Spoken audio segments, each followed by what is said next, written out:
Recentemente, as significantes descobertas científicas e tecnológicas revelaram novos fatos e evidências que confirmam a precisão e dão autenticidade de muitas passagens da Bíblia. Os Segredos da Bíblia destaca essas novas tecnologias, assim como as recentes descobertas arqueológicas que confirmam as muitas histórias, afirmações e anotações encontradas na Bíblia. Cada exemplo é apresentado por estudiosos e peritos reconhecidos em suas áreas.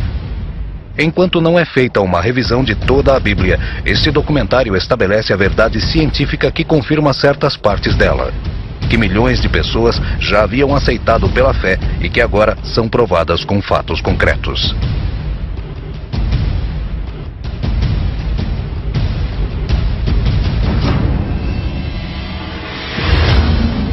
A Terra foi criada em um único momento? Pode Eva ter sido a mãe de toda a humanidade? E existe alguma prova científica de que o grande dilúvio de Noé realmente ocorreu? Você está prestes a descobrir quando revelarmos uma das mais espetaculares evidências já vistas. Jerusalém.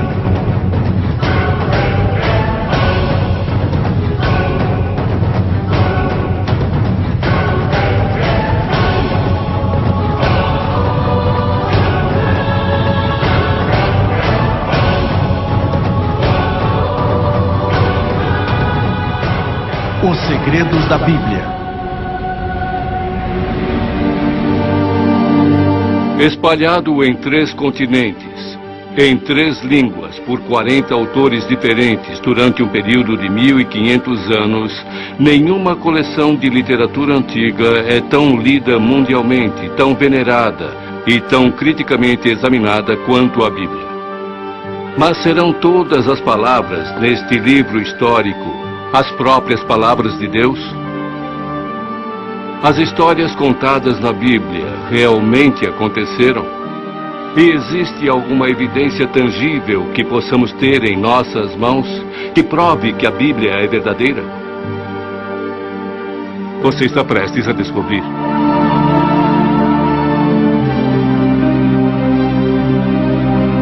Nossa investigação começa com a mais famosa linha da história escrita. No início, Deus criou os céus e a terra.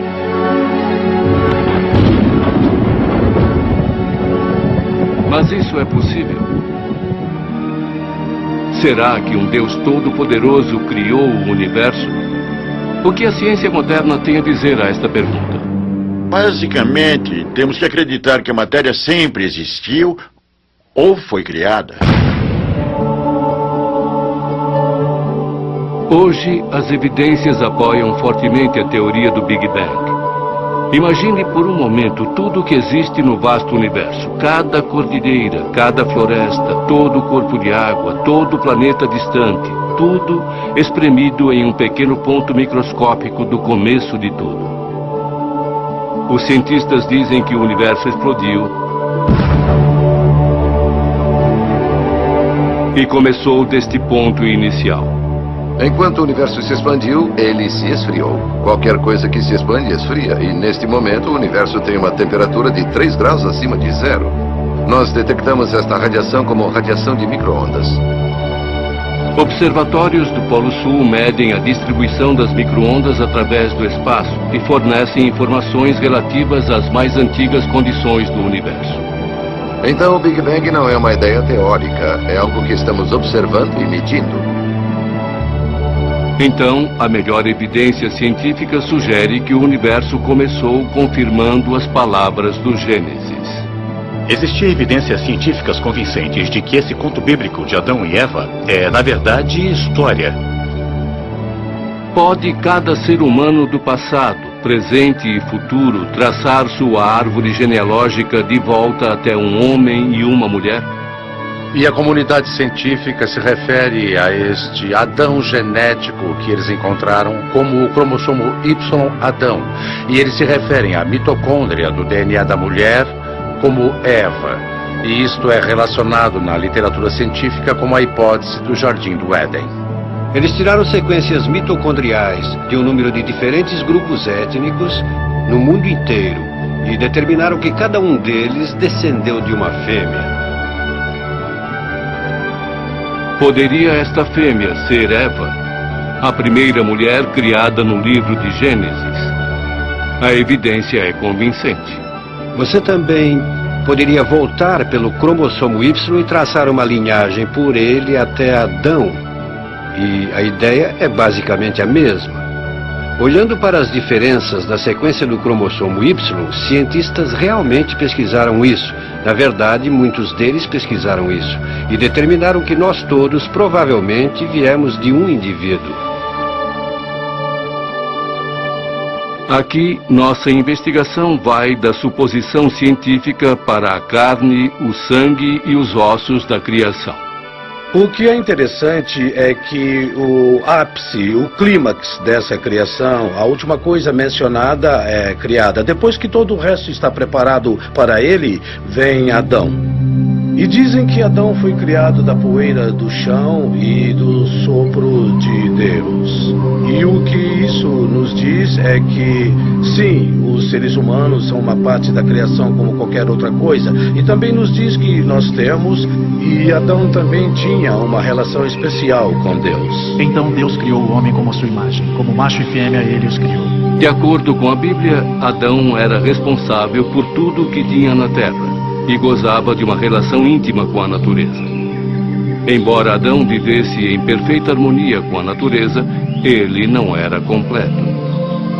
Quando Adão e Eva se encontraram pela primeira vez, Deus levou a mulher ao homem. E Adão aparentemente ficou surpreso por ter achado um semelhante.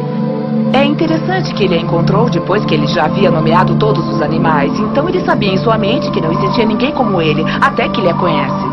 Quando Adão foi criado, ele foi criado como robô. Adão tinha livre-arbítrio, então havia uma questão se ele ia obedecer a Deus ou não. Culturas antigas do deserto valorizam altamente o gosto das frutas. Não é nenhuma surpresa que o livro de Gênesis se utiliza da imagem de uma árvore frutífera para significar conhecimento. Eles estão na árvore do conhecimento sobre o bem e o mal, e é a serpente que se chama de Satanás conquista Eva e a faz cair em tentação. A serpente se utiliza de uma estratégia em sua visita.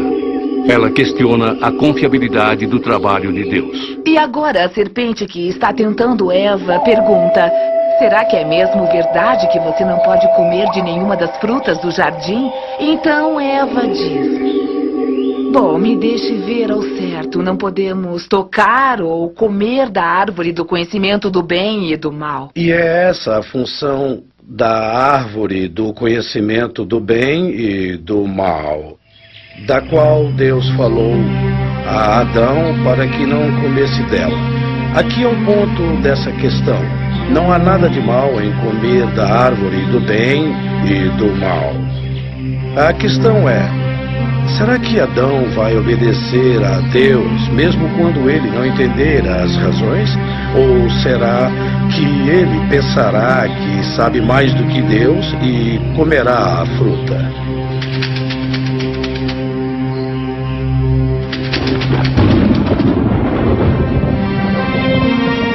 Como punição por sua desobediência, Deus exilou Adão e Eva do jardim. Eles foram forçados a viver fora da proteção de Deus e entrar na realidade cruel, separados de Deus. Utilizando-se de dicas geográficas dadas no Gênesis, quase todos os estudiosos concordam que o Jardim do Éden fica no Iraque.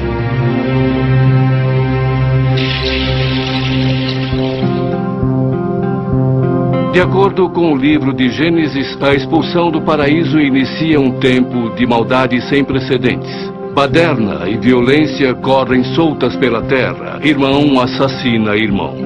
Este é o pano de fundo de uma das histórias mais controversas do Velho Testamento. A história de Noé e sua arca. Quando chegamos ao tempo de Noé, Deus havia sido paciente até este ponto, mas agora ele está determinado a pôr um fim à humanidade pecadora através de uma inundação. Eu trarei uma inundação de águas sobre a terra para destruir toda a carne, e tudo que está na terra irá morrer. Noé obedeceu a Deus e preparou sua família. A família de Noé carregou o barco com comida e com os animais que logo repovoariam a terra. Inicialmente cético, o povo da época de Noé pediu misericórdia. Mas era tarde demais e Deus fechou as portas da arca.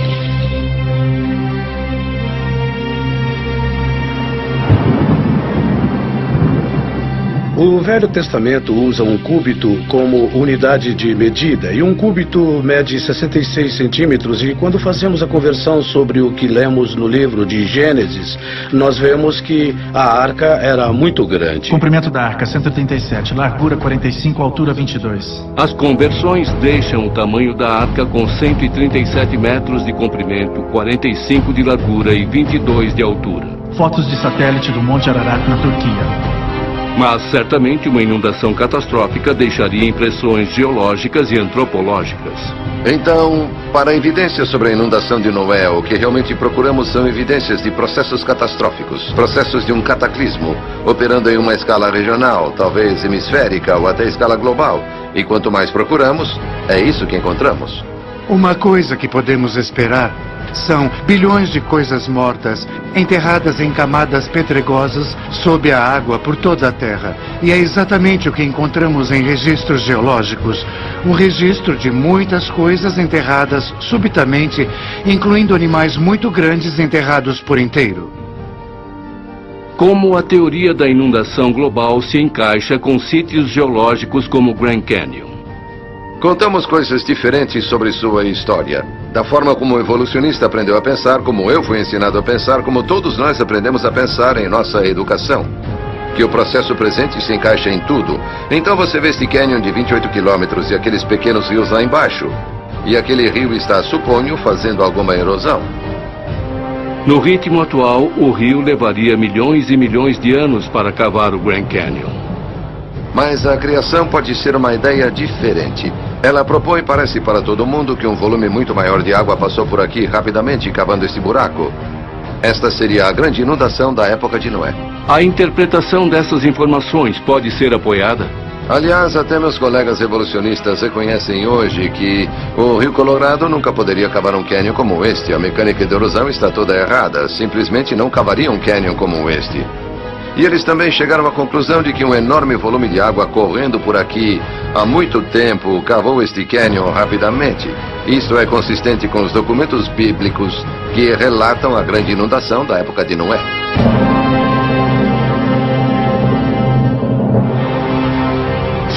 No próximo bloco, será que as cidades originais do pecado, Sodoma e Gomorra, existiram de verdade? E existem fantásticas profecias científicas no livro de Jó? O filho de Adão. Caim inventou a agricultura. Ele foi também o primeiro a ser assassinado. O livro de Gênesis. Os segredos da Bíblia. O Gênesis descreve Deus como brando quanto à ira, porém rápido e decidido em julgamento. Talvez nenhuma história do Velho Testamento demonstre a intensidade da cólera de Deus mais vividamente do que a tragédia de Ló e sua família. A história de Sodoma e Gomorra é sobre pecado e sobre punição. É sobre Deus decidindo que ele já teve o suficiente sobre a justiça e maldade e ele agirá, destruindo tudo. Após uma briga territorial com seu tio Abraão, Ló decidiu levar sua caravana para fora dos portões de Sodoma e Gomorra, um lugar conhecido por seus costumes terrivelmente pecaminosos. Por fim, Ló se dirigiu à cidade, mesmo Deus enviando mensagens de que Sodoma e Gomorra seriam devastadas por causa de seus pecados. Ló sofreu muito em Sodoma. Aqui estava ele entre todas essas pessoas que, como conta as histórias, eram muito más com os estrangeiros. Ele é um estrangeiro, querendo se adaptar, mas sem obter sucesso. Podemos aprender com essa história. Então, quando os anjos vieram resgatá-lo, o resto da cidade o perseguiu. A família de Ló fugiu em pânico. temos esta pequena informação de que a esposa de Ló decide olhar para trás, talvez em arrependimento ou pensando se realmente queria deixar aquele lugar, e ela se transforma num punhado de sangue. A explicação mais óbvia para a destruição de Sodoma seria um evento sísmico. Um grande terremoto que liberou um monte de matéria. A Bíblia fala de muito fogo que acaba incendiando Sodoma. As evidências nesse sítio são de que os prédios estão queimados. Os arqueólogos acreditam que as ruínas de Sodoma e Gomorra descobertas a sudeste do Mar Morto estão sobre uma linha falha. As evidências sugerem que os prédios começaram a queimar pelos telhados. Os geólogos vão mais adiante. A pressão de um terremoto pode ter emitido betume e enxofre, substâncias presentes na área. A densa fumaça relatada por Abraão era compatível com o fogo de tal material. Sodoma e Gomorra são citadas em literaturas secundárias, todas entre o período do Segundo Templo e no período do Novo Testamento. São mencionadas especificamente no Gênesis Apócrifo, um dos pergaminhos do Mar Morto. A seguir, vamos examinar uma história sobre um homem que luta contra a realidade refratária do mal no mundo. Sua resposta não apenas oferece aos leitores um exemplo virtuoso, sugere um conhecimento das leis científicas que governam nosso universo. Falo de Jó, esse é o nome. Jó foi um homem que viveu há uns 3.500, 4.000 anos. Não sabemos exatamente onde ele viveu, mas sabemos que ele era bem rico. Ele era um fazendeiro criador de gado. Era bastante abençoado por Deus em termos de riqueza e saúde, boa família, excelente reputação na comunidade. No início do livro de Jó, os leitores são introduzidos a uma cena do tribunal celestial, onde essas figuras chamadas de filhos de Deus, a quem chamaríamos mais tarde de anjos ou como servos de Deus, por assim dizer, que vêm reportá-los sobre as atividades. Uma dessas figuras, Satã, atuava tanto como promotor como carrasco. E a petição de Satã a Deus era de que este homem era justo porque Deus lhe dera muito conforto, e Satã quis fazer um experimento. Vou tirar tudo dele e aposto que Jó irá rebelar-se contra o Senhor. E Deus disse, pode fazer isto, mas não tire sua vida. E você conhece a história. Satã, com a permissão e consentimento de Deus, traz todos esses desastres físicos e calamidades na vida de Jó. Então ele perde suas propriedades, perde sua família, perde sua saúde. É levado ao estado mais inferior. Terá Deus me abandonado? Ou pelo menos parece que sim. Por quê?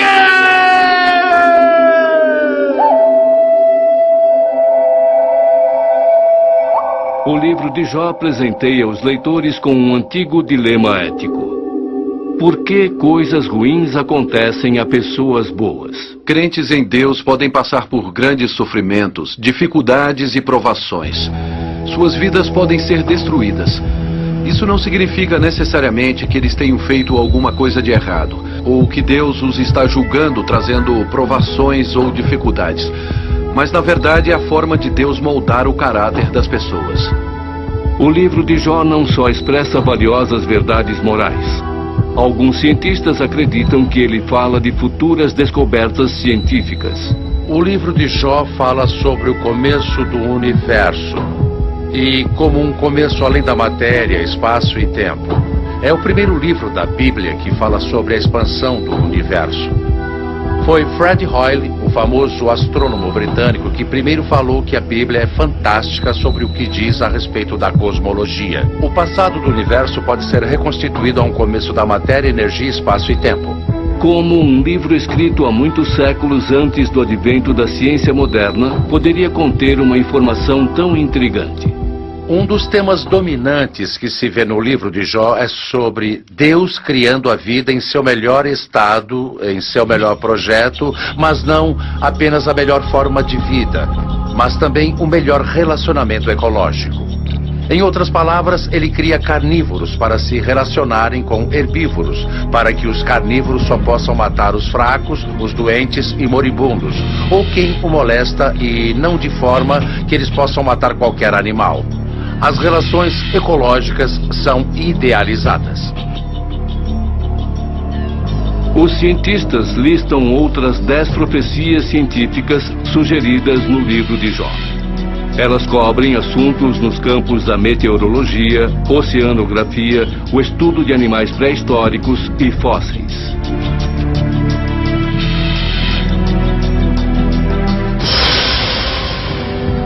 No próximo bloco, Abraão, José e Moisés.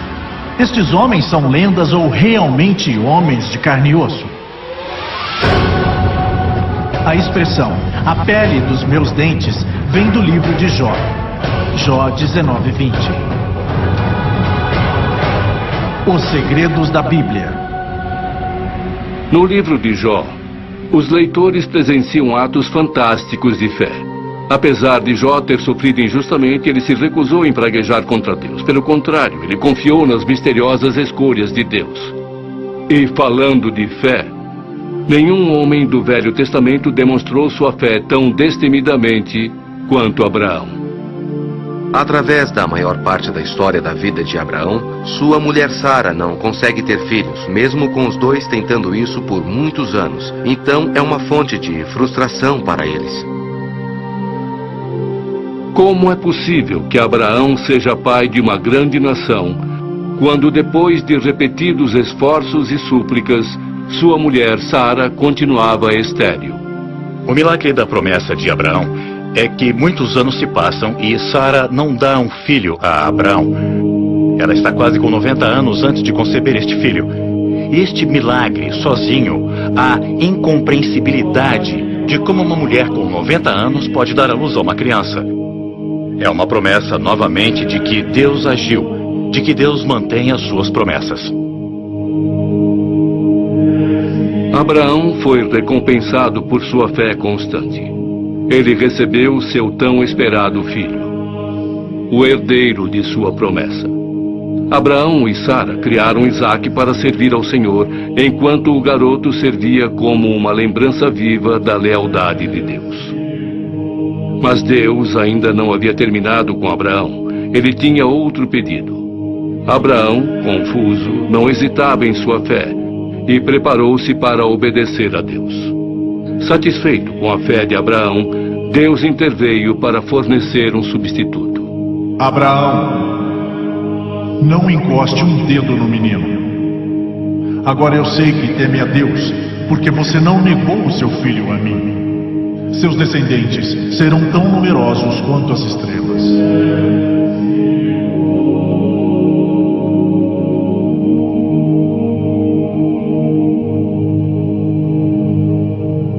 Os céticos negaram a existência da cidade de Abraão, Ur dos Caldeus, até que escavações do começo do século XX descobriram a torre de um templo na boca do Eufrates, na Mesopotâmia.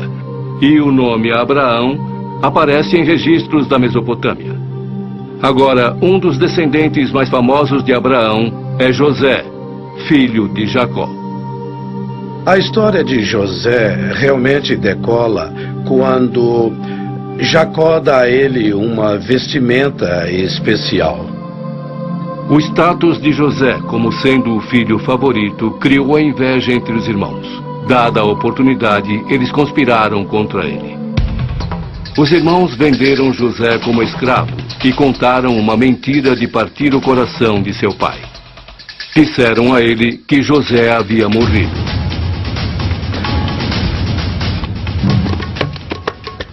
Chegando ao Egito, José foi vendido aos serviços de Potifar, um oficial do alto escalão do Egito.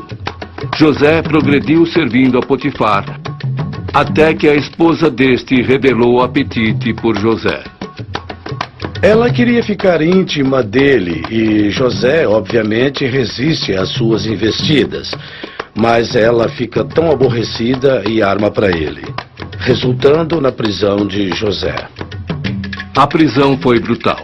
Mas Deus permaneceu com José durante seu tempo no cativeiro. O faraó, perturbado com seus sonhos recorrentes, procurava um intérprete. Seu copeiro se lembrou de José e o trouxe diante do faraó. O faraó forneceu a José os detalhes de seus sonhos. Milagrosamente, José interpretou os sonhos como um alerta profético da chegada de um ciclo de fome. O faraó, com problemas em lembrar seus sonhos, precisava de um intérprete. Seu copeiro Mor se lembrou de José e o trouxe diante do faraó. Este forneceu a José os detalhes de seus sonhos. Milagrosamente, José interpretou os sonhos como um alerta profético da chegada de um ciclo de fome. Aliviado, pois poderia preparar seu reino antecipadamente, o faraó recompensou José, elevando-o a segundo comandante. Alguns críticos questionam a história de José, sustentando que um estrangeiro nunca alcançaria um posto tão alto na corte egípcia. Mas os mais antigos dizem outra coisa. Sabemos de pessoas de origem estrangeira adotando costumes egípcios, chegando ao topo da pirâmide da administração egípcia. A história de José é ainda mais fascinante por ele ser um hebreu vivendo em um mundo egípcio. Mas ao longo do tempo, muitas gerações egípcias se esqueceram dos bons trabalhos de José. Na verdade, o faraó se sentia ameaçado pela crescente presença dos estrangeiros hebreus. Em um ataque de paranoia, o faraó manda que as parteiras afoguem os filhos dos escravos hebreus nas águas lamacentas do rio Nilo. É a partir destas tristes circunstâncias que temos a história de Moisés, o visionário legislador. Amram e Joquebede, pais de Moisés, colocaram-no em uma arca num pequeno barco feito de junco no rio Nilo e deixando seu destino nas mãos de Deus. Deus foi muito gentil, pois foi a filha do faraó que resgatou o cesto do rio. Este é o significado de Moisés, retirado das águas. E depois ele se tornou um príncipe na casa do rei. Moisés foi educado e treinado na corte do faraó, onde cresceu com o rico conhecimento dos egípcios, matemática, filosofia, medicina e arquitetura. Embora Moisés tivesse sido criado na aristocracia, ele não podia negar sua origem hebreia. Os hebreus eram constantemente maltratados e culpados por causar problemas. Um dia, Moisés presenciou um momento que mudaria sua vida. Onde está o seu Deus? Ele merece morrer como um cachorro. Todo esse Cheio de indignação, Moisés executou sua vingança. Impressionado, Moisés escondeu o corpo e seu crime sob a quente areia do deserto. Moisés era um homem marcado, é claro, agora que ele havia matado este oficial. Então ele foi à península do Sinai. Após passar 40 anos no Sinai, escondido como um pastor, Moisés teve um encontro com o divino.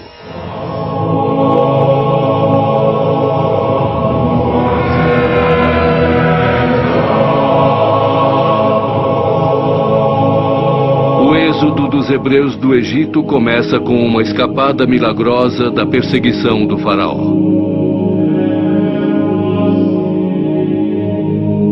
A fuga da escravidão para a terra prometida é marcada por desrespeito e desobediência a Deus.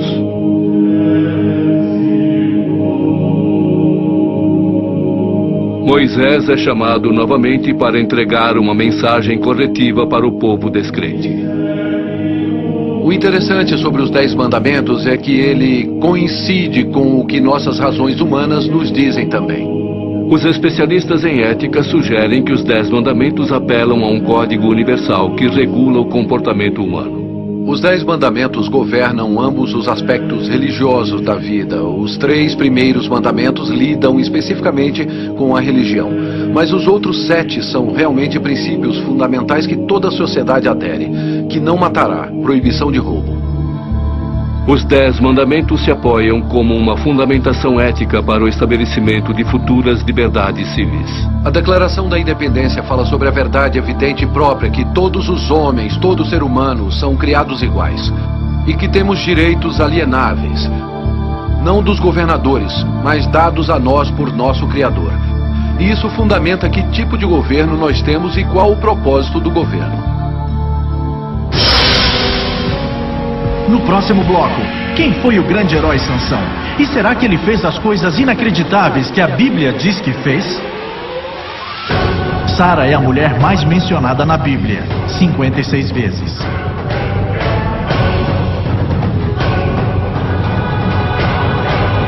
Os segredos da Bíblia. No mundo, portanto, Moisés é celebrado como um visionário corajoso. Na verdade, de acordo com a Bíblia, seu encontro com Deus produziu os princípios morais nos quais a maioria das civilizações modernas se apoia. Lembre-se, Moisés nasceu sob a ameaça de morte.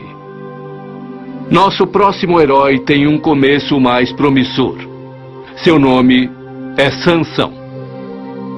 Quando Sansão nasceu, seus pais lhe passam o que chamamos de votos nazirenos.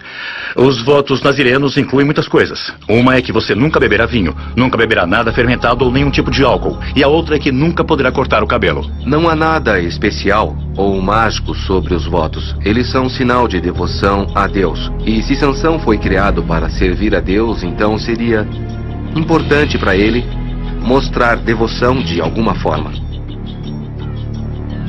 Em uma época de opressão brutal, sob o domínio dos filisteus, Sansão emergiu como um líder de grande força física. O livro dos Juízes o julgam como um herói militar e um líder carismático. Alguém que mostra uma habilidade peculiar para lutar e para liderar os outros na batalha contra seus inimigos.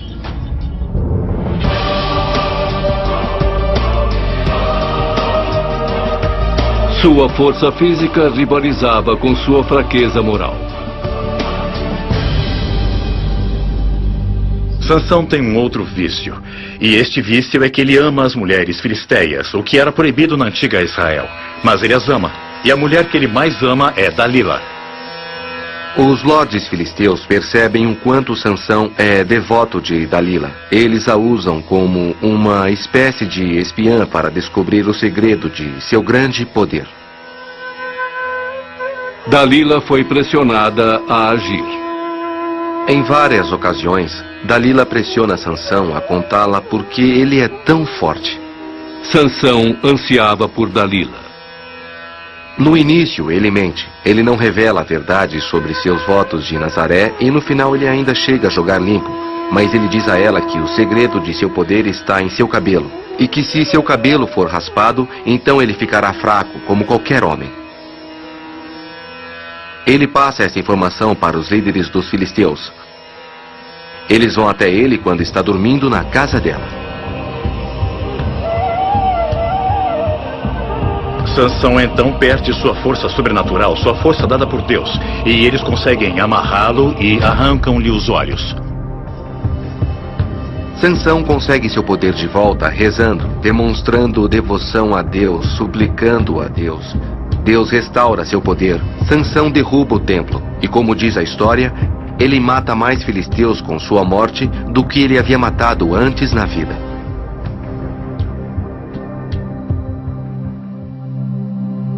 A busca de Sansão por prazer lhe custou sua liberdade.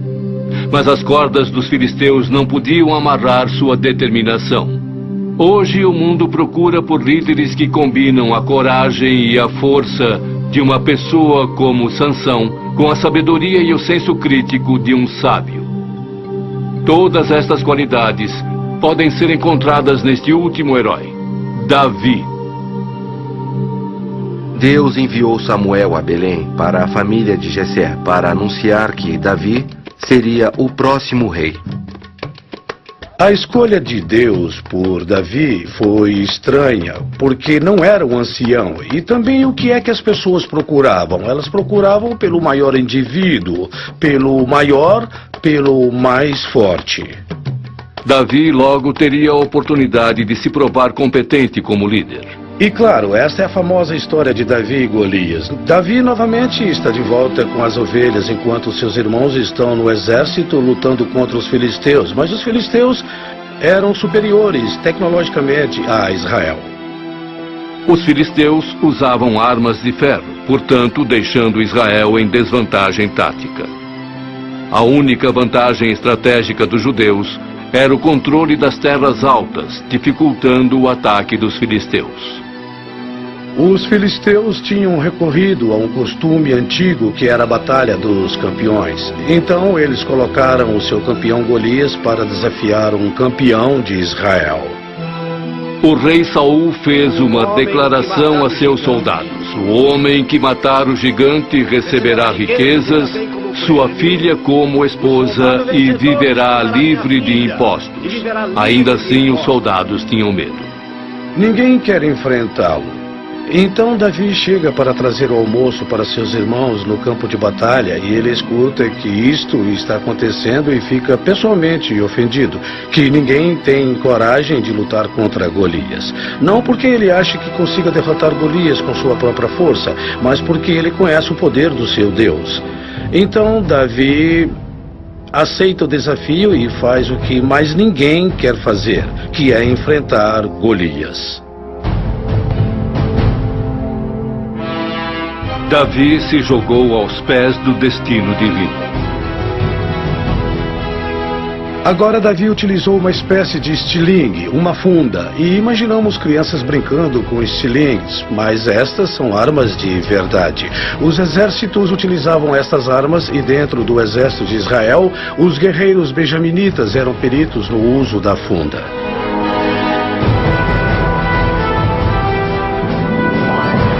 Na funda cabiam pedras do tamanho de bolas de beisebol. O talentoso músico pediu a Deus que o fortalecesse.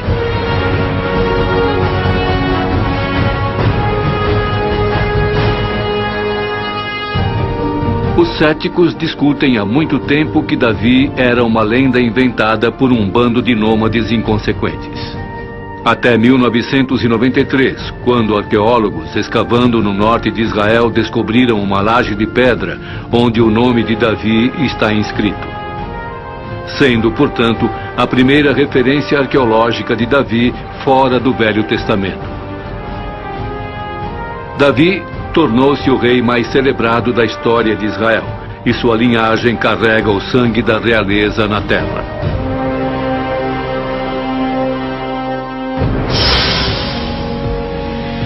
No próximo bloco, o que os cientistas escavaram nos anos 60 que prova a precisão da Bíblia?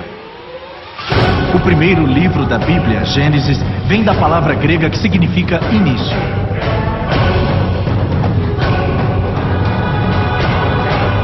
Os segredos da Bíblia. Mais de 400 anos se passam entre o último livro do Velho Testamento, Malaquias, e a chegada do professor religioso, para o qual o nascimento, vida e milagres logo serviriam para formar o curso da história da humanidade. Foi este mestre, Jesus de Nazaré, simplesmente um bom homem? Ou foi ele enviado diretamente da mão direita de Deus? Vamos dar uma olhada na vida de Jesus como registrado nos evangelhos do Novo Testamento, Mateus, Marcos, Lucas e João. Uma pergunta para os especialistas é: será que estes contos de evangelho são confiáveis?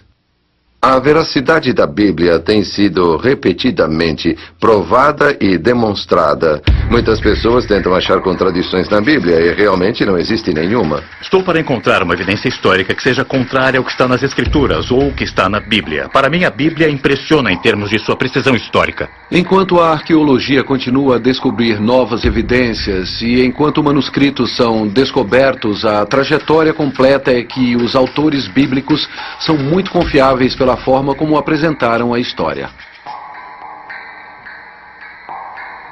Eis como funciona a regra. Quanto mais longe você for removido, a partir do primeiro século fica cada vez mais nublado.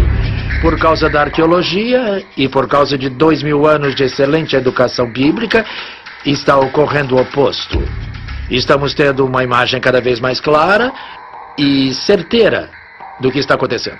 Não existe nenhuma evidência histórica que desaprove a Bíblia. Para examinar a confiabilidade da Bíblia, de que tipo de prova vamos precisar?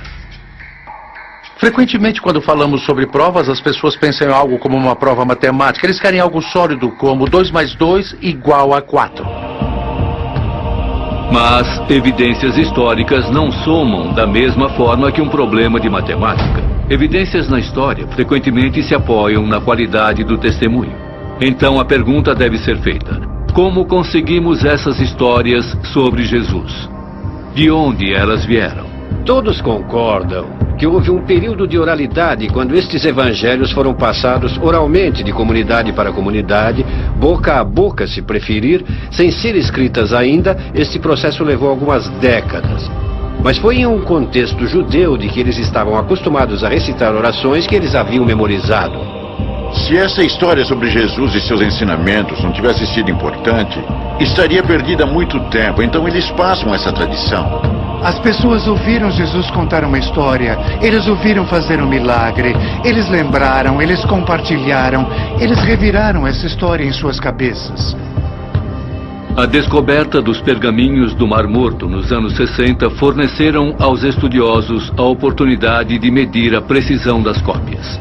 Os pergaminhos, que acredita-se que sejam do 1º século depois de Cristo, contêm um trecho do livro de Isaías do Velho Testamento.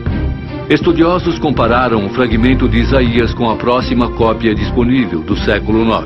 Os resultados são impressionantes. Em 99,9% o mesmo texto nos dois. Então essa ideia de que as cópias têm escrituras diferentes simplesmente não funciona. É um argumento sem valor. Existem notas não bíblicas de Jesus. Isto é muito importante. E mais, estudiosos já demonstraram que você pode pegar a história básica de Jesus sem precisar olhar o Novo Testamento. Para surpresa de alguns, Jesus também é citado em outros textos religiosos.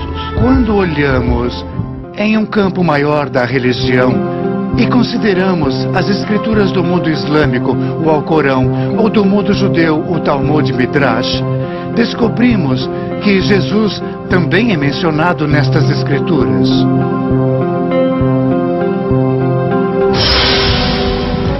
No próximo bloco, que provas existem de que Jesus realmente existiu? E existe alguma evidência de que ele realmente fez milagres? O rei Davi é o mais mencionado na Bíblia, 1118 vezes.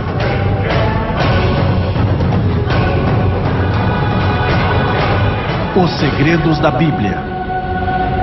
Agora, desviamos nossa atenção para o conteúdo dos evangelhos. Que tipo de pessoa eles retratam?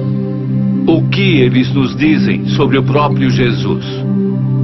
Os evangelhos são biografias, mas não são biografias do senso moderno. Biografias modernas dependem de uma narrativa em primeira pessoa, gravações de áudio, gravações de vídeo e escrituras deixadas para trás pelo sujeito. Para que tipo de pessoa a veracidade da Bíblia tem sido repetidamente provada e demonstrada? Muitas pessoas tentam achar contradições na Bíblia e realmente não existe nenhuma. Jesus chega ao Rio Jordão para ser batizado por João, um entusiasta religioso de aparência miserável e pregação fervorosa que o tornaram um pária impopular. De acordo com as notas do Evangelho, o batismo de Jesus inicia um período de 3 anos de pregação e curas. Ele levava uma vida relativamente normal, trabalhava, estudava, ia a festas, como as festas de casamento em Canaã, onde aparentemente ele deixou uma impressão perene. Jesus e seus discípulos chegam como convidados de um casamento. Os casamentos antigos eram similares aos casamentos modernos em vários aspectos. Existe um senso muito forte de reciprocidade nos casamentos antigos. Pessoas davam presentes valorosos para esta nova noiva e casal e eles esperavam por uma grande festa em troca. Maria, mãe de Jesus, responsável pela comida, se depara com uma verdade vergonhosa. Acabou o vinho. Mas a resposta de Jesus dá uma dica de seu propósito divino. Então ele diz aos garçons para encherem estas jarras de pedra com água. Ele não diz para desviarem o olhar ou para saírem dali enquanto ele faz surgir um frasco ou uma poção e joga dentro da água. Ele simplesmente diz: está bem, podem começar a servir o vinho. E a água vira vinho.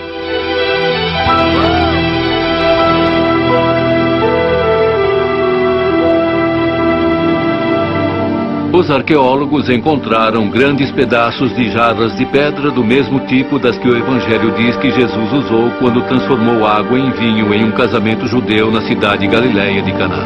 Acredita-se que esta igreja em Canaã é o local em que Jesus fez seu primeiro milagre. No próximo bloco, o que arqueólogos descobriram que definitivamente prova que uma das mulheres mais notáveis da Bíblia realmente existiu. Matusalém é a pessoa mais velha que já existiu. Ele morreu com 969 anos. Livro de Gênesis. Os segredos da Bíblia. Os evangelhos nos dizem que enquanto Jesus andava pela região curando os defeituosos e pregando o perdão dos pecados, um plano maligno contra seu primo João Batista estava se desenrolando. João Batista, aparentemente, havia ofendido Herodes Antipas, o governador da Galileia, e Heródias, sobrinha e nova esposa dele, ao denunciar publicamente a relação deles como algo inadequado. Então Heródias conspirou com sua filha Salomé para silenciar João Batista de uma vez por todas. A celebração do aniversário de Herodes forneceu a ocasião perfeita para seu plano malvado. Evidentemente, o show montado foi tedioso. Então, sua querida segunda esposa Herodias, para esquentar as coisas, pôs sua filha dançarina Salomé para fazer uma dança sensual, o que evidentemente virou a cabeça de Herodes. Então ele disse: peço o que quiser que será seu, mesmo que seja metade do meu reino. Então Salomé, ao invés de fazer o óbvio e pedir metade do seu reino, pediu pela cabeça de João Batista, que estava na prisão do palácio. Herodes cumpre sua promessa ao levar para Salomé e sua mão Heródias a cabeça do profeta. Igualmente fascinantes escavações arqueológicas recentes dão luz à confiabilidade desta história do Evangelho.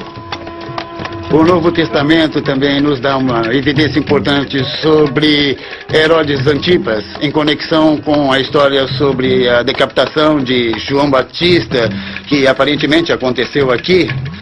Essa história é lendária, mas o palácio de Antipas e a dança de Salomé aconteceu exatamente aqui, nessas ruínas. Eu vou lhes mostrar. Nós encontramos o pavimento. A escavação feita no norte de Israel em 2006 provou ser histórica. Talvez vocês sejam a primeira equipe de câmeras a tirar fotos dela, a primeira mesmo, a primeira da história. Agora, quando escavamos o apoio da Basílica do Hall de recepção, ficamos completamente surpresos em achar restos do primeiro século depois de Cristo, mesmo no começo do primeiro século, e achamos um lindo chão de mármore feito com cores diferentes, e nós datamos através de jarras e moedas para o século I. Já que todo mármore era tão caro e como todo mármore vinha dos palácios herodianos, estou quase convencido que este chão era parte desse famoso palácio. A construção do Palácio de Antipas, esse foi o cenário da famosa dança de Salomé. Evidências do campo da arqueologia dão às notas do Evangelho uma medida de confiabilidade. De acordo com os evangelhos, Jesus continuou a pregar e demonstrar seu poder sobre a natureza. Ele usava este poder para amenizar o sofrimento das pessoas que acreditavam em sua mensagem. Jesus era um pregador itinerário, que frequentemente movia-se de cidade em cidade para espalhar sua palavra. De acordo com o evangelho, sua jornada o levou ao tanque de Siloé. Cego de nascença, um homem visitou Siloé na esperança de receber um milagre. Os judeus acreditavam que um anjo poderia aparecer no tanque. Faziam a água se mexer e ofereciam cura divina. De acordo com os evangelhos, o homem acreditava na possibilidade da cura divina e a recebeu pelas mãos de Jesus.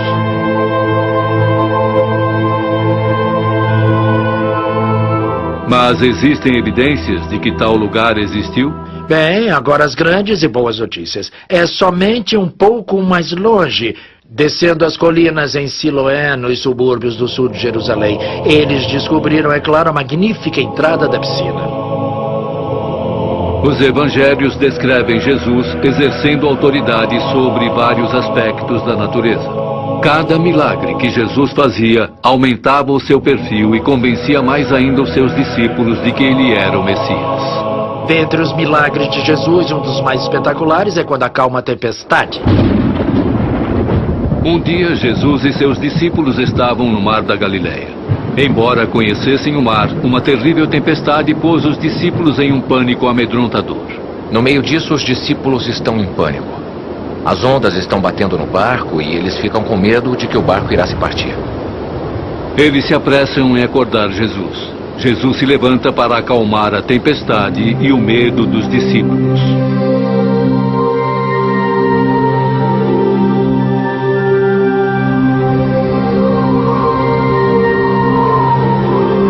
Novamente, este é um relato muito forte de sua autoridade, que toda a criação deve responder à sua palavra falada, porque ele é o maior.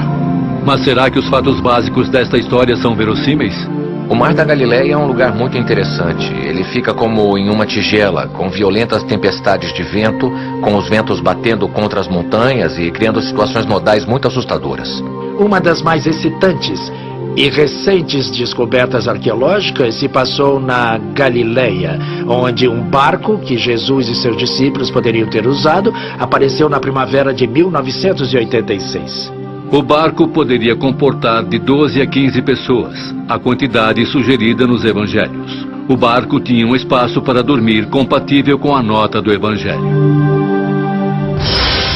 No próximo bloco, novas e fascinantes evidências de que a crucificação de Cristo foi um verdadeiro evento histórico. E testemunhas que dizem que a ressurreição realmente aconteceu. A Bíblia foi originalmente escrita em 3 línguas: hebraico, grego e aramaico.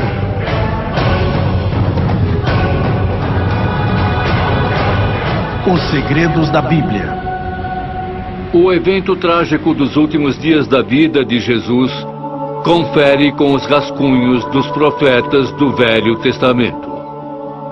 A paixão de Cristo, como é chamada, cativou bilhões de pessoas por séculos com sua descrição de partir o coração das últimas horas de Jesus na Terra. Com o passar dos anos, muitos se tornaram céticos sobre a história da paixão. Alguns dizem que são apenas personagens infames e que Pôncio Pilatos e o grande sacerdote Caifás nunca existiram. Outros sugerem que a ressurreição foi uma elaborada mentira. O que dizem nossos especialistas?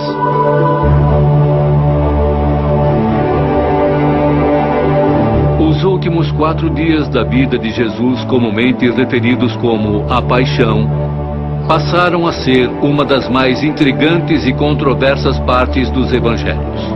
Nos dias que antecedem sua crucificação, Jesus entrou de forma triunfal em Jerusalém. Enquanto passava pelos muros da cidade, espectadores saíam de suas casas para cumprimentá-lo e saudá-lo com folhas de palmeiras. Isso seria muito comumente conhecido hoje como Domingo de Ramos. A notícia da chegada de Jesus se espalhou rapidamente entre o alto clero judeu do Sinédrio. Eles viam o popular Galileu como uma grande ameaça para seu controle do povo judeu. Caifás, o mais cético e cínico dos Sinédrios, conspirou com o resto do conselho para pôr um fim à missão de Jesus. Na história do julgamento de Jesus, existe este homem, Caifás, um sacerdote. No começo dos anos 90, uma descoberta arqueológica significativa foi feita em um túmulo escavado na cidade de Jerusalém. Uma série de pequenas caixas, chamadas ossários, foram encontradas. Após o corpo de um ente querido ter sido completamente decomposto, a família reuniria os restos para guardá-los dentro dessas caixas de ossos. Para se lembrarem de quem eram os ossos em cada caixa, eles rabiscavam os nomes no fundo da caixa. Então, quando esse túmulo foi escavado, eles encontraram o nome Caifás. Os ossos que encontraram na caixa eram os ossos de um homem de 60 anos. O nome, a data e a inscrição no ossário incrivelmente batem com a descrição e a época do sacerdote judeu Caifás dos Evangelhos. Então, será que temos os ossos do sacerdote Caifás, a pessoa mencionada no julgamento de Jesus? É bem provável. Em sua primeira noite da Páscoa judaica, Jesus sentou com seus 12 discípulos para a festa de Páscoa que ficou conhecida como a Última Ceia. É nessa refeição que Jesus revela aos seus apóstolos, de acordo com as Escrituras, que ele seria traído por um deles. Eu começaria pensando na paixão pelo jardim do pecado. Logo depois da Última Ceia, Jesus chegou ao jardim com 3 de seus discípulos favoritos, Pedro, João e Tiago. Quando Jesus foi ao Getsemane, depois da Última Ceia, ele foi lá para orar. O jardim de Getsemane era uma horta de olivas encostada aos pés de uma grande colina fora de Jerusalém.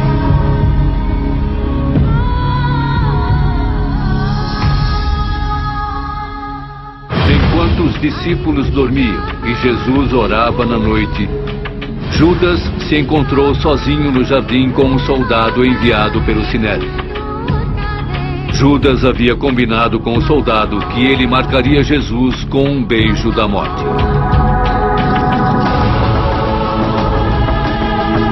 Judas. Prendam-no!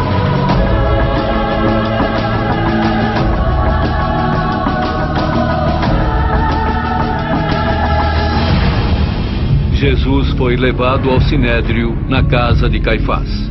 Lá houve uma reunião para um julgamento clandestino na calada da noite. Jesus admitiu ao Sinédrio que ele era o Filho de Deus. Eles o pegaram. Queriam apedrejá-lo por blasfêmia depois disso. Jesus foi então levado ao governador romano Pôncio Pilatos para ser condenado à morte. Pôncio Pilatos é um personagem histórico e nós não temos dúvidas disso. Esse é um daqueles casos em que temos cobertura de sua existência e de seu trabalho e sabemos onde ele esteve e o que ele fez. Especialistas concordam que existe uma montanha de evidências que provam que Pilatos era o governador da Judéia na época da morte de Cristo. Existe uma inscrição que foi encontrada nos anos 60 por uma famosa equipe de escavação italiana que trabalhava em Cesareia. A equipe de escavação tirou uma pedra que era parte de uma escada do século IV. Entretanto, quando eles viraram a pedra, viram que ela tinha sido reutilizada e que era, na verdade, do século I. Quando eles a viraram, encontraram parte de uma inscrição, e nessa inscrição você pode ler claramente a palavra Pôncio Pilatos, mostrando que ele era o governador da área. Uma das funções de Pilatos era a produção de moedas para a região. Também havia moedas da época de Pôncio Pilatos. Sabemos as datas em que ele foi governador da Judéia e sabemos as datas dessas moedas. Então, colocando essas duas coisas juntas, sabemos que temos moedas que foram feitas por Pôncio Pilatos. Por muitos séculos, nenhum registro de onde Jesus foi julgado antes de ser crucificado havia sido descoberto. Mais tarde descobriu-se que ele ocorreu na Torre Antônia, o quartel-general da milícia romana em Jerusalém.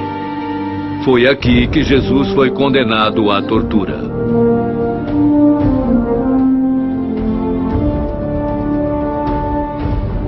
Depois que tiraram suas roupas e o espancaram, os soldados colocaram uma coroa de espinhos na cabeça de Jesus para zombar dele. Depois o levaram para as colinas do Calvário, empurrando e chutando, enquanto ele se esforçava para carregar sua própria cruz. Este local de execução tinha o nome de Gólgota, o local da caveira.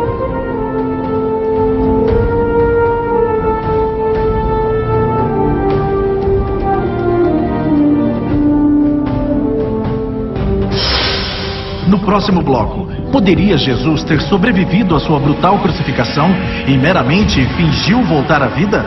Ou existem evidências científicas que provam o contrário?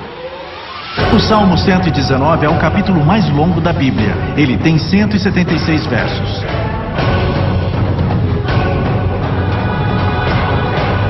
Os segredos da Bíblia. Todos vimos a crucificação de Jesus, retratada dramaticamente em pinturas, peças de teatro e também em filmes.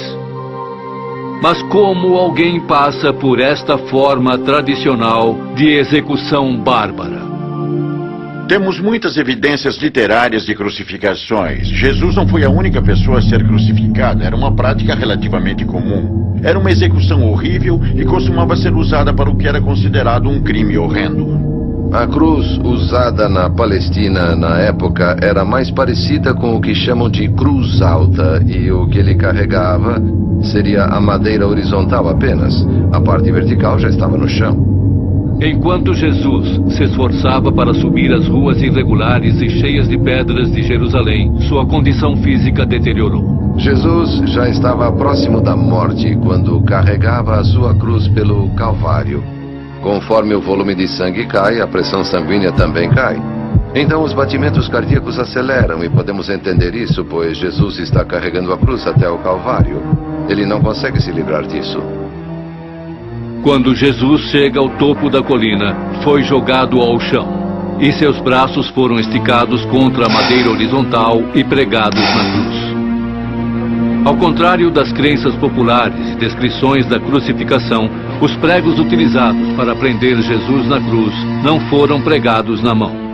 Um prego atravessado na mão não aguentaria o peso do corpo. Ele rasgaria a pele e Jesus cairia da cruz. Eles eram fincados na base da mão, bem abaixo do que chamamos de palma. Assim não haveria forma de a pessoa se libertar. Não só o pulso era um bom local de ancorar, era também uma forma de maximizar a dor, pois um grande nervo passa pelo túnel carpal dentro do pulso. Este prego, ao atravessar, esmaga o nervo mediano, o que causa uma dor torturante. Porque é pior do que bater o seu cotovelo ou um osso sensível. Isso não é nada comparado com o que aconteceria se você imaginar só batendo contra o cubital. O quanto seria pior se você pegasse um alicate e esmagasse o cubital. Toda vez que Jesus se endireitava para cima para aliviar o peso de seu corpo para que pudesse respirar, o prego pressionava o final do nervo, causando uma dor incrível. Conforme os romanos levantavam sua cruz e a encaixavam no chão, todo o peso dele era suportado por seus pulsos naqueles pregos. Literalmente é uma experiência excruciante. E a palavra excruciante, ela vem do latim ex crucio, e significa fora da cruz, ex crucio. Assim, a dor envolvida é muito grande. Para ter certeza de que o homem permanecesse na cruz e para ficar ainda mais difícil para ele subir para respirar, os romanos pregaram seus pés à madeira vertical da cruz. Arqueólogos fizeram uma fascinante descoberta quando acharam o ossário ou caixa de ossos de um homem com uns 20 anos chamado Yohanan. A idade do carbono encontrado nos ossos provaram que Yohanan viveu e morreu na mesma época de Jesus. Quando começaram a tirar os ossos da caixa para organizá-los, eles encontraram algo muito incomum. No osso do tornozelo deste homem havia um prego de 20 centímetros atravessado, e havia porções de madeira mostrando que esse prego havia atravessado também uma madeira. Esta descoberta arqueológica forneceu aos historiadores evidências físicas de crucificações do século I. O processo inteiro é planejado pelos romanos para causar a maior quantidade de dor, a maior quantidade de humilhação. E é, na verdade, a mais horrível forma de execução feita pelo homem.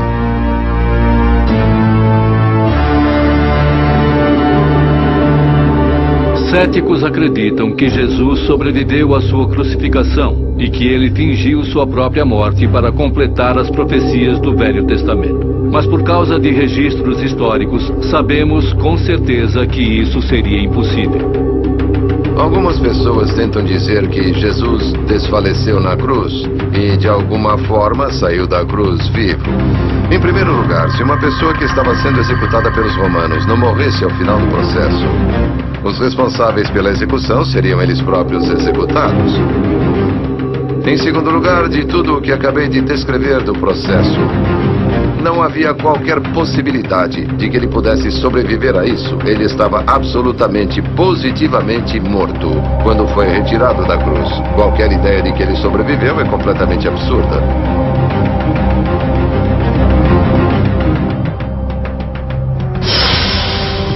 No próximo bloco, uma nova religião está nascendo e seus seguidores estão dispostos a morrer por suas crenças. Será que isso prova que o Novo Testamento é fato puro e incontestável? O primeiro livro impresso em 1455 por Johannes Gutenberg foi a Bíblia.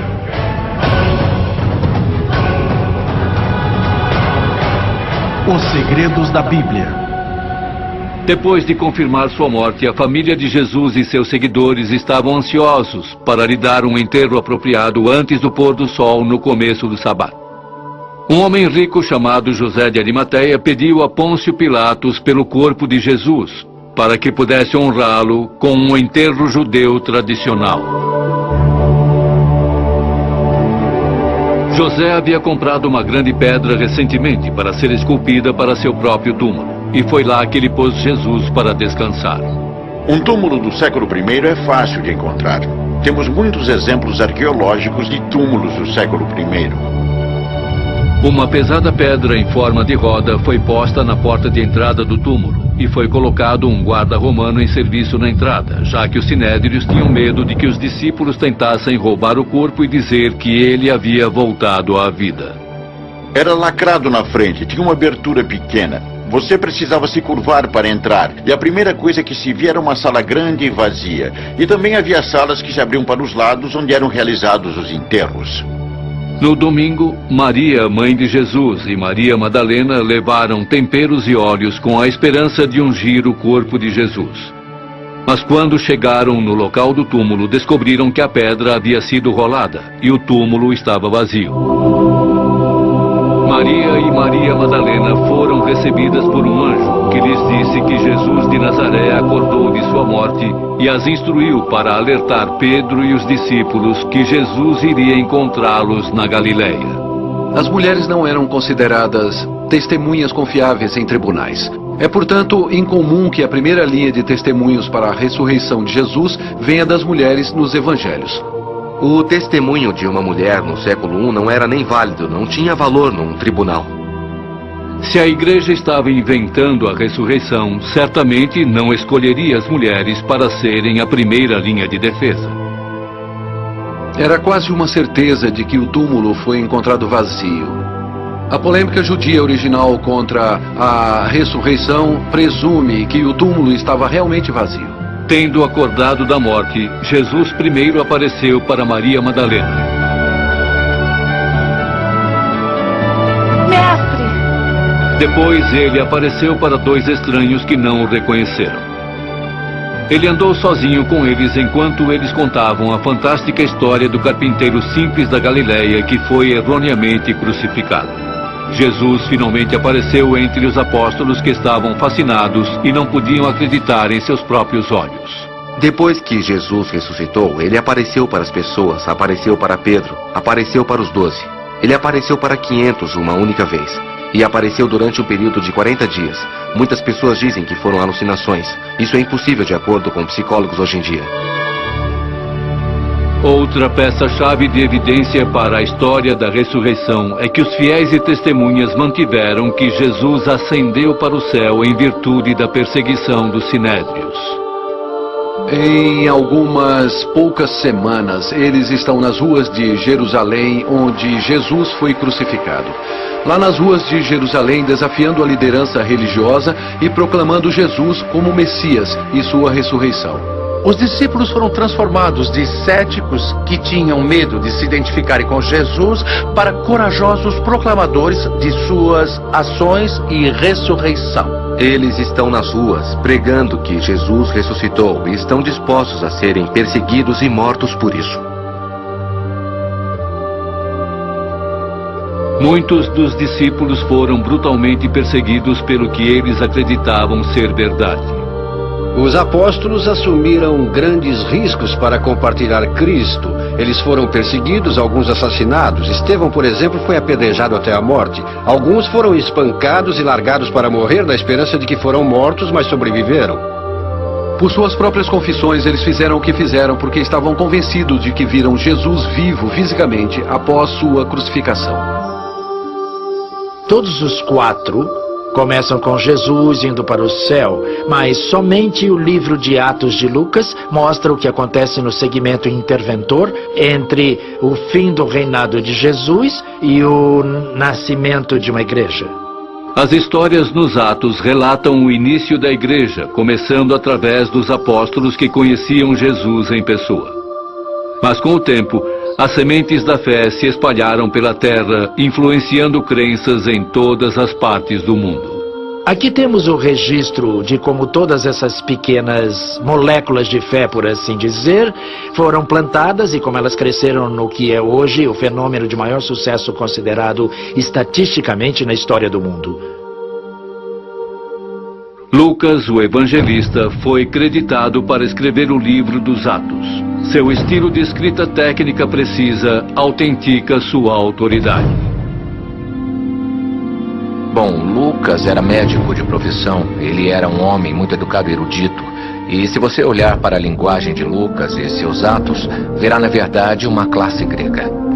O fantástico sobre o livro dos Atos é o realismo absoluto. É história de primeiro escalão. Mas podemos realmente acreditar no que Lucas nos diz?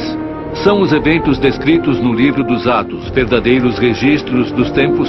Ou foram estas histórias embelezadas ou mesmo fabricadas simplesmente para avançar sua mensagem sobre Jesus? Será que foi tudo apenas uma falsificação elaborada? Nem mesmo os críticos do cristianismo acreditam que este seja o caso. Eles podem acreditar que se confundiram, que poderiam ter tido experiências espirituais, mas certamente não uma falsidade intencional de qualquer espécie. E esperar que eles levassem isso para o resto de suas vidas, propagando essa inverdade, que eles sabiam que era falsa. Então, eventualmente, muitos deles foram assassinados e torturados, mesmo antes disso. Este é um milagre ainda maior do que a ideia da ressurreição física de Jesus.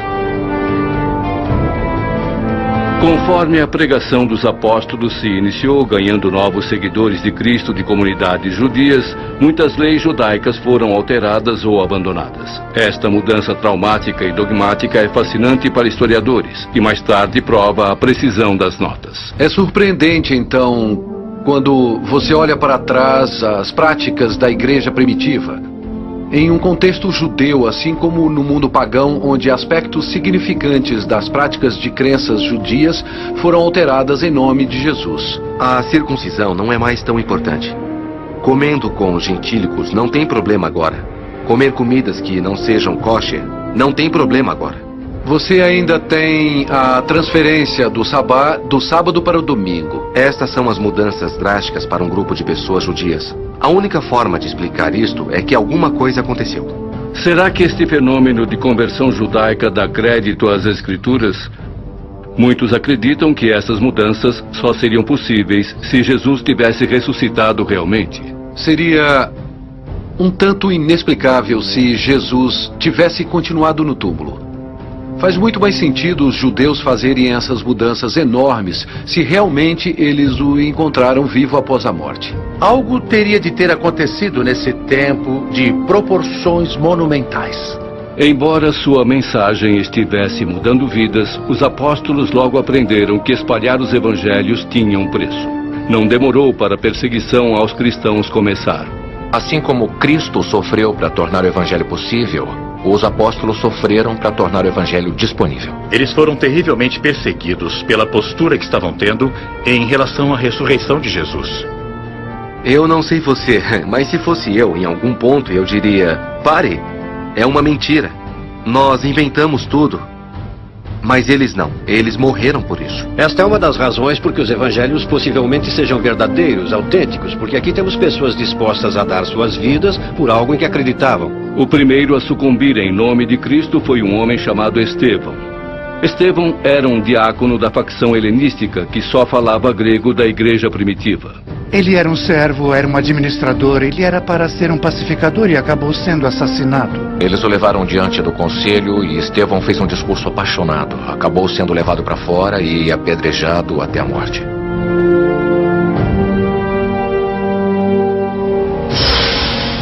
No próximo bloco, existe prova de que o monstro assassino Paulo viajou para Malta e Roma?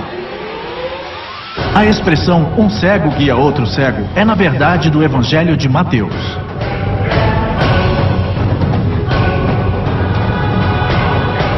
Os segredos da Bíblia. Este conto de um mártir tem uma virada peculiar. Um dos perseguidores de Estevão, um homem presente em sua execução, se tornaria um dos membros mais importantes da igreja primitiva e o foco do livro dos Atos. Ele era um fariseu de Tarso e para os primeiros cristãos era o símbolo da crueldade e da intolerância. Seu nome era Saulo.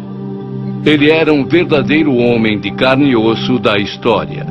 E acredita-se que escreveu uma grande porcentagem do Novo Testamento. A paixão de Saulo pela lei judaica o induziu a ter ódio dos apóstolos e de tudo o que eles apoiavam.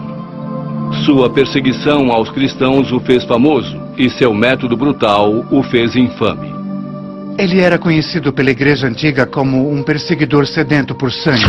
O biógrafo de Paulo, Lucas, diz a mesma coisa. Para deter a difusão da mensagem de Jesus, Saulo resolve acorrentar os cristãos e transportá-los para Jerusalém como prisioneiros. Seu cerco teria começo na cidade de Damasco. Então ele estava viajando para Damasco e quase chegando na cidade, de repente uma luz veio dos céus ao seu redor e ele caiu no chão e ele escutou uma voz que dizia: Saulo, por que está me perseguindo? E ele disse: quem é você? E a voz disse: sou Jesus, que você está perseguindo. Mas levante-se, vá à cidade e lá será dito o que você deve fazer. Então ele se levantou, mas percebeu que estava cego e que tinha que ser levado até a cidade. Eles passaram pela casa de Judas na rua chamada Direto. Aí o chefe cristão de Damasco, chamado Ananias, que foi requisitado para batizá-lo, e é claro que Ananias deve ter dito: você só pode estar brincando, senhor, este é o chefe dos perseguidores. Mas depois o senhor explica a ele que ele seria missionário dos pagãos, então ele o batiza. Batizado por Ananias, Saulo voltou a enxergar. Mudou seu nome para Paulo e dedicou o resto de sua vida para Cristo. Ele desafiaria as convicções religiosas que antes ele havia lutado tão brutalmente para proteger. Mas foi esta conversão dramática plausível? Foi a visão de Cristo ressurreto a razão por trás da mudança repentina de Paulo? Alguma coisa o fez mudar de maior inimigo para maior patrocinador do Evangelho. Explicar o porquê ele faria isso é muito difícil. Fora qualquer teoria de esquizofrenia ou qualquer outro tipo de problema psicológico. De acordo com historiadores, o local retratado na conversão de Paulo está lá até hoje. Você pode ir para Damasco e ainda ver a rua chamada Direto. Em árabe é chamada de Darbi al-Mustaqim, o caminho reto. Eles ainda te mostram o que é suposto ser a capela de Ananias, onde Saulo voltou a enxergar. Apesar das perseguições e mal-entendidos, os apóstolos seguiram em frente. E, com o tempo, sua mensagem converteu muitos corações. Igrejas começaram a aparecer em todos os lugares e suas comunidades se reuniam para adorar o novo Messias. Mas aqueles novos cristãos ainda tinham algumas perguntas sobre Jesus e seus ensinamentos. Eles não sabiam como suas vidas deveriam ser conduzidas, como deveria ser sua fé. Mesmo recebendo isso por uma tradição antiga, é bom ter alguns escritos que os lembrem e os reforcem. Às vezes havia grandes discussões teológicas explodindo na igreja. Todos os apóstolos enfrentaram esses problemas de frente, carregando uma série de mensagens que se tornaram o livro de epístolas. Essas mensagens ministeriais se provaram tão eficazes quanto os próprios evangelhos. As cartas, as epístolas, foram escritas para responder perguntas muito práticas que estavam surgindo em várias igrejas a respeito de como levar uma boa vida cristã. No próximo bloco, artes antigas são evidências da jornada descrita na Bíblia de Paulo para Malta. Jesus chorou é o verso mais curto da Bíblia.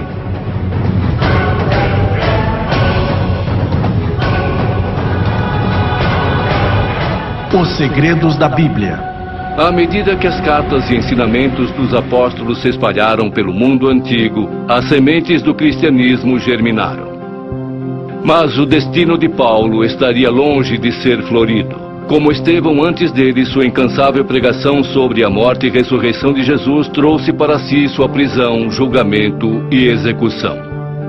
Mas não antes que Paulo viajasse para cá, a ilha de Malta, onde, de acordo com a Bíblia e historiadores, ele fez algumas de suas façanhas mais milagrosas. Durante o Império Romano, pregar a mensagem de Cristo significava arriscar a vida. Paulo acabou sendo preso e as razões para sua prisão são provavelmente muito complicadas. As autoridades judias queriam ver Paulo preso porque Paulo e os seguidores de Jesus emergiam como uma nova religião muito poderosa que ameaçava e competia com o judaísmo. Os romanos queriam que Paulo fosse preso porque lembravam que o fundador do cristianismo, Jesus, foi julgado e morto como criminoso. Então Paulo foi preso pelo que chamaríamos de razões religiosas e também políticas. Mas mesmo quando as portas da cela se fecharam para ele, o ministério de Paulo não terminou. Ele continuou escrevendo cartas e pregando o evangelho para qualquer um que o ouvisse. Ele poderia falar até com mais autoridade, escrevendo da prisão, porque agora ele era um prisioneiro de Cristo. Ele não tinha nada para lucrar pessoalmente, mas apenas a privação e sofrimento adicional de proclamar o evangelho da prisão. Descobertas arqueológicas recentes em Israel atestaram os detalhes das cartas de Paulo na prisão e até o próprio desenho de sua cela. E os 2 buracos da cela representam de forma muito bonita a vida de São Paulo. Em Cesareia, na prisão, foi um choque encontrá-la, foi uma linda descoberta. Porque pode explicar como São Paulo conseguiu escrever suas cartas na prisão. Essas ruínas dão vida às cartas de Paulo, confirmando a descrição de seu cativeiro e reforçando a autenticidade de sua história. As janelas são viradas para a rua, do outro lado do muro, o que significa que os prisioneiros recebiam sua comida e mantimento de seus parentes e amigos do lado de fora. Se você ler as cartas sobre São Paulo, este é exatamente o caso. Paulo continuou este ministério de dentro da cela até finalmente decidir apelar para o governador de Roma. Isso o levaria à sua jornada mais perigosa até então. Ele apelou a César dizendo: "Eu sou cidadão romano e tenho direito de apelar a César." Então ele foi a este tribunal de apelos e eventualmente foi enviado em um navio para Roma. Viajar não era exatamente seguro neste período antigo, particularmente pelo mar. Então, em Atos 27, tem a história de uma jornada muito perigosa pelo mar que Paulo fez enquanto preso. Enquanto ele estava preso neste navio, um violento vento do nordeste desceu e causou uma tempestade que virou um furacão. E havia os marinheiros de temporada que estavam no barco e que estavam muito assustados, com medo e convencidos de que iriam morrer. Mas então Paulo tem uma visão e um anjo diz a ele: "Não se preocupe, Paulo, todos aqui irão viver." Então o barco bateu contra pedras da ilha de Malta. Todos se seguraram a pedaços de madeira, remaram até a costa e todos sobreviveram. E esta profecia se realizou.